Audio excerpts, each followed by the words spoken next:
Tangiers, Morocco. Kota ini menjadi persinggahan terakhir jejak Rasul di negara Afrika Utara ini. Tangiers atau panggilan tempatannya Tonjah, antara destinasi pelancongan paling popular, mungkin kerana kedudukannya di penghujung benua Afrika dan paling hampir dengan benua Eropah. Tidak hairanlah jika pusat bandarnya masih hidup di waktu malam.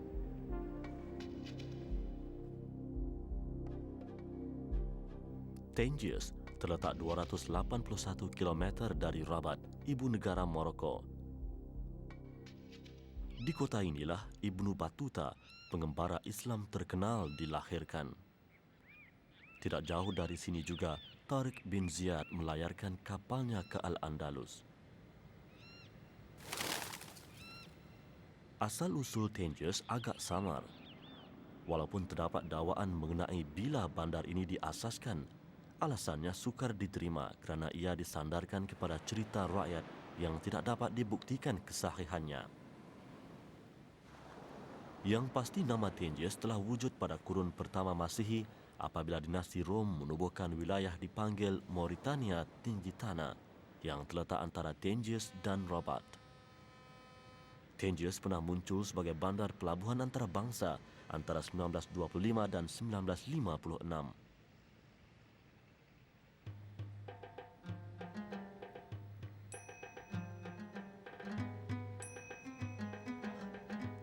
Tangiers masih menjadi pintu masuk utama pelancong yang datang melalui Spanyol ataupun Gibraltar.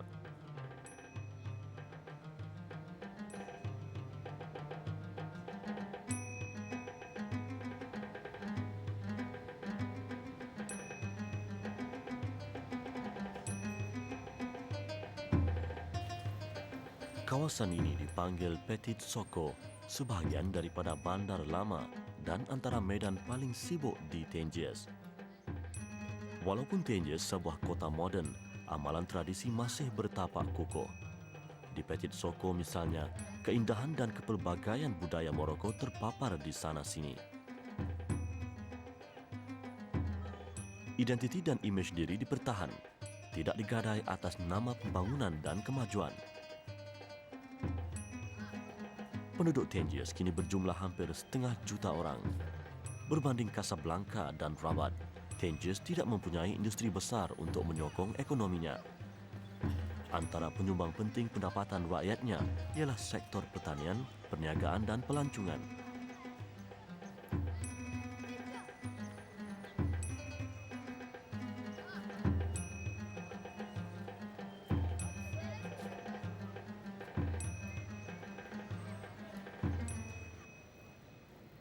Petit Soko punyai banyak tarikan. Dalam perjalanan menjejaki makam Ibnu Battuta, tokoh pengembara Islam terbilang, saya sempat mengunjungi suk atau pasar yang tidak jauh bezanya dengan pasar di tanah air. Di sini 1001 macam keperluan boleh dibeli.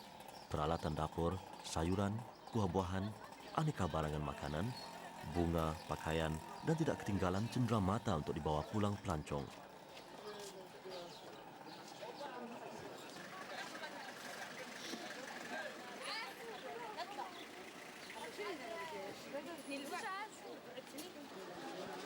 Kaum Hawa gigih bersaing mencari rezeki bagi menambah pendapatan keluarga. Maksud sepotong hadis, 9/10 daripada pintu rezeki terletak pada perniagaan.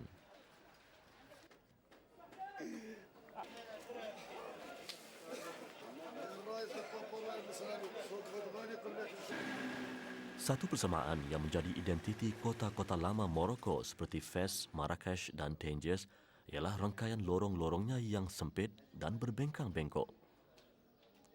Ketika cuba mengesan makam Ibnu Battuta yang dikatakan berada di kota lama Tangiers, saya tidak mempunyai pilihan kecuali menyusuri lorong-lorong sempit ini yang satu ketika dulu merupakan jalan utama warga Tangiers.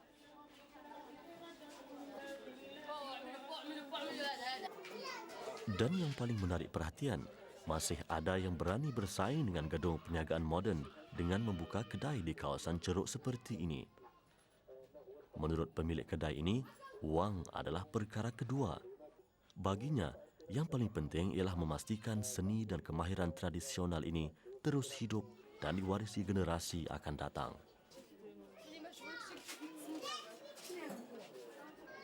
Benang dihasilkan sendiri daripada bulu kambing. Walaupun lokasi kedainya tidak strategik, mereka berpuas hati kerana masih menerima tempahan dari masa ke masa, terutama daripada pelanggan tetap.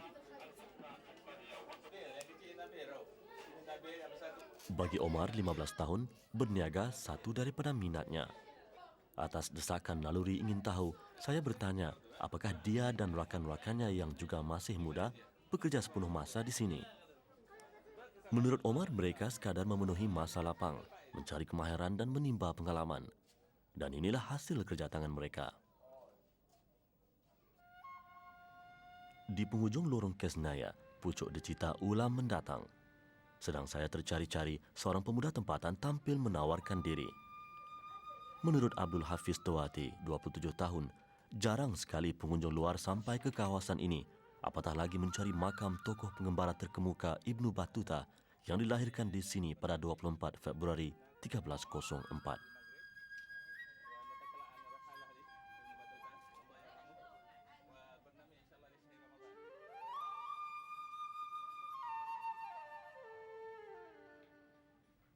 Ibnu Battuta yang alim dalam bahasa Arab, fiqh dan tasawuf juga seorang pendakwah. Ketika mengembara, beliau diibaratkan tidak membawa apa-apa kecuali Islam sebagai bekalan dan kebenaran sebagai senjata. Ibnu Battuta meninggalkan Tangiers pada 1325 untuk menunaikan haji. Beliau kemudian meneruskan perjalanan mengembara ke negara-negara timur jauh. Ibnu Battuta meninggal dunia pada 1377 setelah menghabiskan 29 tahun mengembara. Ada pihak percaya beliau dimakamkan di sini.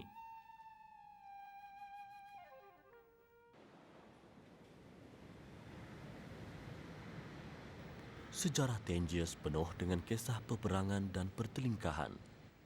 Kerana kedudukannya yang strategik, kota ini sentiasa menjadi rebutan antara kuasa-kuasa besar Eropah. Sejak kurun ke-15 hinggalah ke-17, Tangiers dikuasai Portugal, Spanyol dan Britain silih berganti. Saya cuma meninjau kalau masih ada istana atau kota-kota lama yang pernah dibina kuasa-kuasa besar itu. Menurut pemandu kami, Tuzani Mubarak, kalau ada pun, kemungkinan besar tinggalan sejarah itu telah menjadi mangsa peredaran zaman atau proses pembangunan. Berita ini sememangnya menghampakan, namun saya tidak mahu pulang dengan tangan kosong. Saya yakin masih ada kesan-kesan kisah lampau yang tidak kami ketahui sebelum ini. Saya yakin ada sesuatu yang menanti kami. Kami terus menyusuri jalan sempit di pinggir Selat Gibraltar ini. Di seberang, benua Eropah samar-samar kelihatan.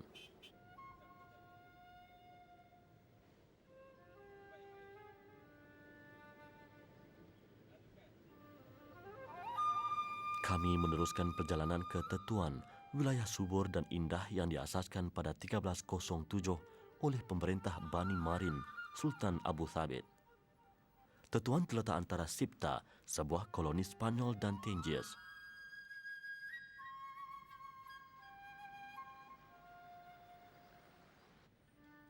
Rumah bercat putih seperti ini, sama ada di bandar maupun di pinggir desa, adalah identiti Tetuan.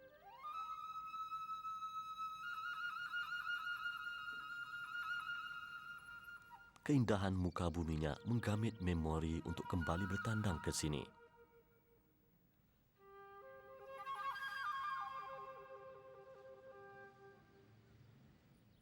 Kami singgah di sebuah restoran makanan laut untuk bertanya jika ada penduduk tempatan yang arif mengenai tinggalan sejarah di daerah ini.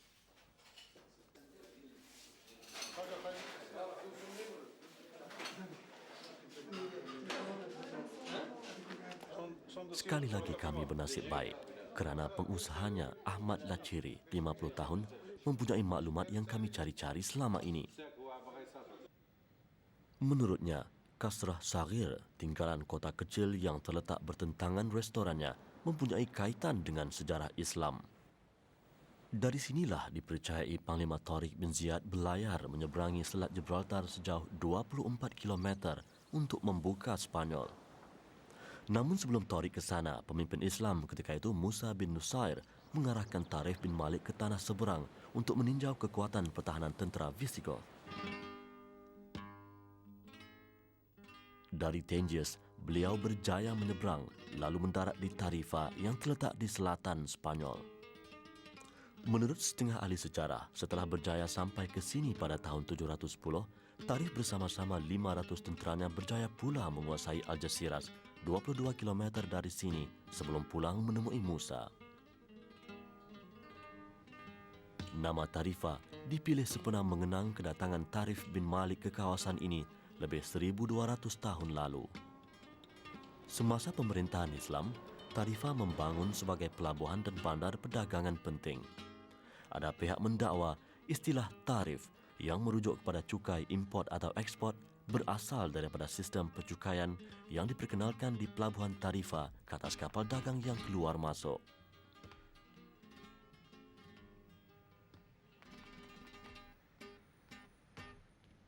Kerajaan Islam kehilangan bandar ini pada 21 September 1292.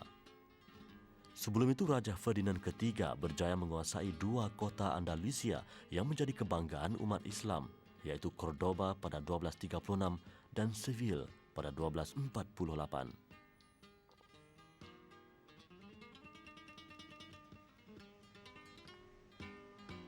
Walaupun Tarifa kini tidak tergolong sebagai kota besar Spanyol, ia masih berfungsi sebagai pintu masuk utama ke Eropah. Tarifa menyediakan rangkaian perkhidmatan feri untuk pelancong dan warga tempatan yang berulang-alik antara Tarifa, Gibraltar dan Tangiers di Morocco. Walaupun Tarifa juga bandar pelancongan, suasana di sini sunyi pada hari Ahad dan cuti umum.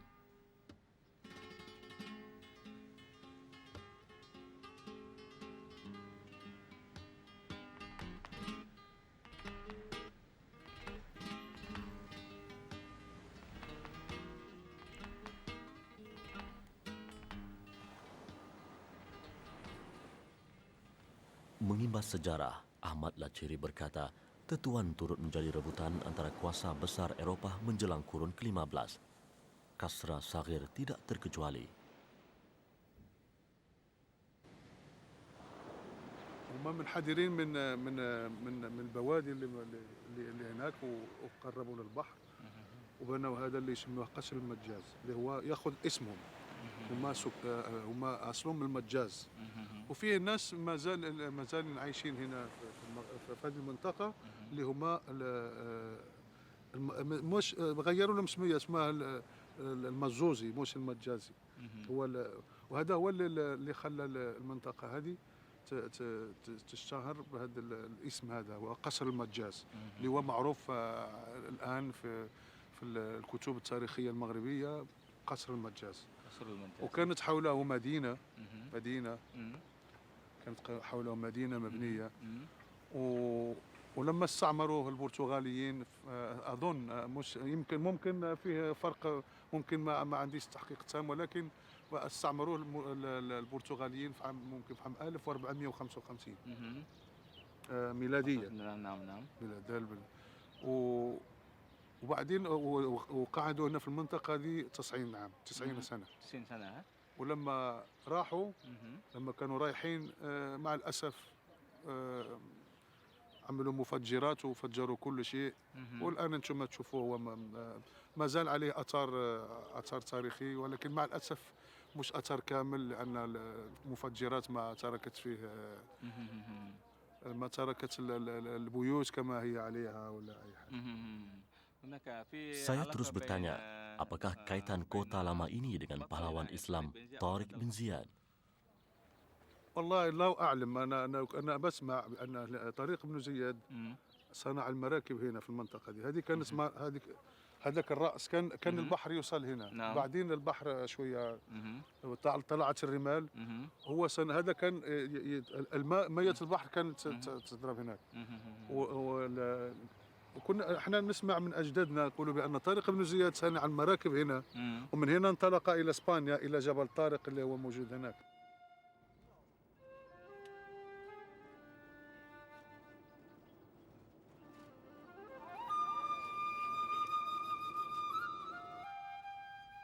Inilah Jabal Tariq.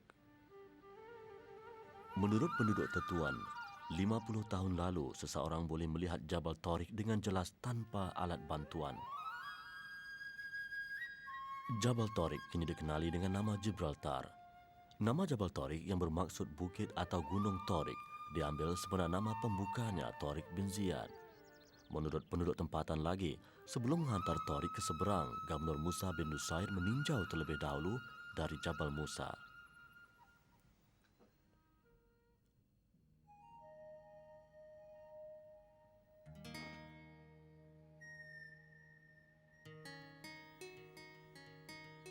Inilah Jabal Musa. Jabal Musa memainkan peranan penting ketika tentera Islam merangka strategi untuk menyeberang ke Gibraltar. Setelah mengenal pasti kedudukan dan kekuatan tentera Visigoth, Musa menyiapkan sepasukan 7,000 tentera diketuai Panglima Tariq bin Ziyad. Pada 27 April 711, pasukan itu meninggalkan tanah Maghribi menuju Gibraltar.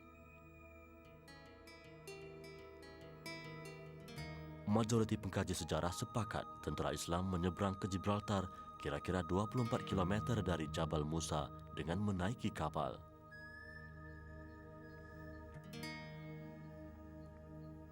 Ahli sejarah juga berpendapat kapal yang digunakan adalah milik Julian, gubernur yang dilantik Raja Roderick untuk mentadbir Siptah, jajahan Visigoth di utara Maghribi.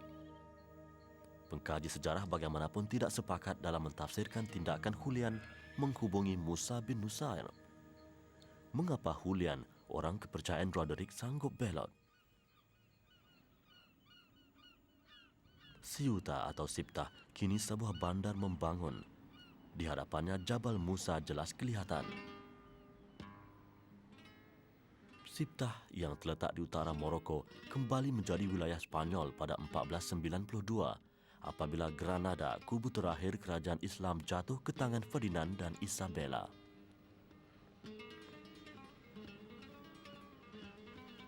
Siptah kekal menjadi milik Spanyol walaupun selepas Morocco mencapai kemerdekaan pada 1956.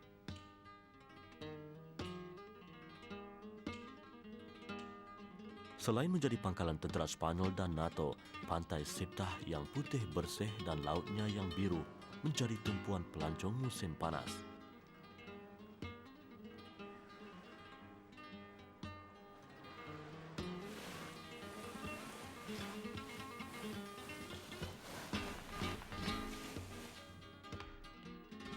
Hampir 90% daripada penduduk Siptah adalah warga negara Spanyol, manakala selebihnya rakyat Morocco yang bermastautin atau bekerja di sini.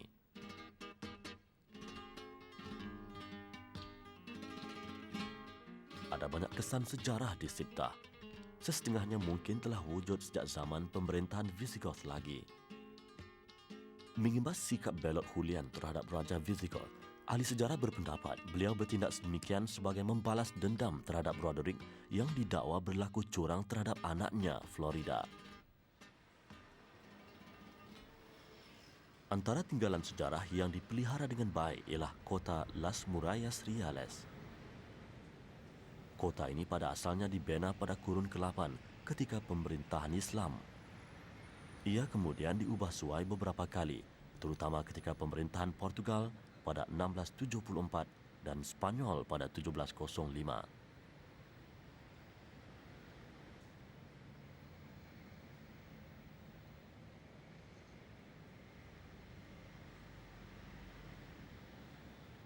Kunjungan ke Bandar Siptah adalah persinggahan terakhir jejak Rasul di benua Afrika.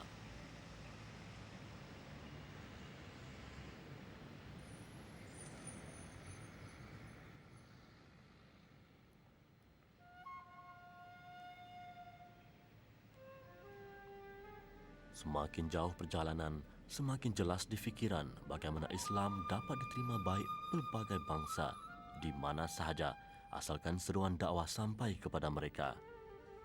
Itulah sebenarnya misi utama pimpinan Islam ketika itu, menyampaikan amanah Rasulullah sallallahu alaihi wasallam seluas dan sejauh mungkin.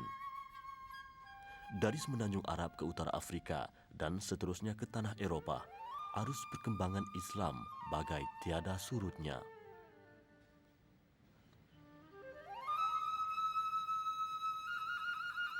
Sibtah, Jabal Musa, Tangiers, Tarifa, dan Gibraltar mempunyai latar belakang yang penting dan menarik. Kesemua tempat ini mempunyai nilai sejarah, terutama berkaitan peristiwa pembukaan Gibraltar oleh Tariq bin Ziyad pada tahun 711.